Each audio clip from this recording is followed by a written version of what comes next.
Mahalin mo muna ang sarili mo bago ka magmahal ng ibang tao.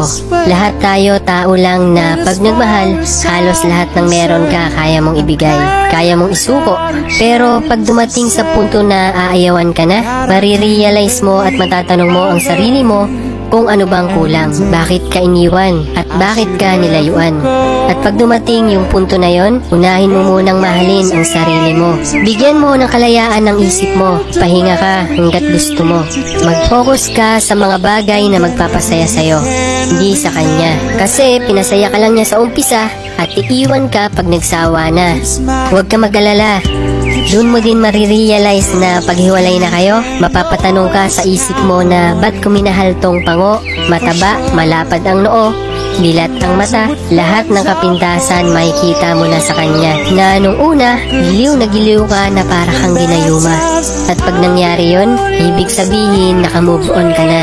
At kung dumating man yung panahon na masasalubong mo siya, mapapangiti ka na lang sa kanya, hindi dahil sa nanumbalik yung pagmamahal mo, kundi naalala mo yung kapintasan na na-imagine mo sa kanya. Kaya totoo ang kasabihan, love is blind. Well, you came and opened me, and now there's so much more I see. And so by the way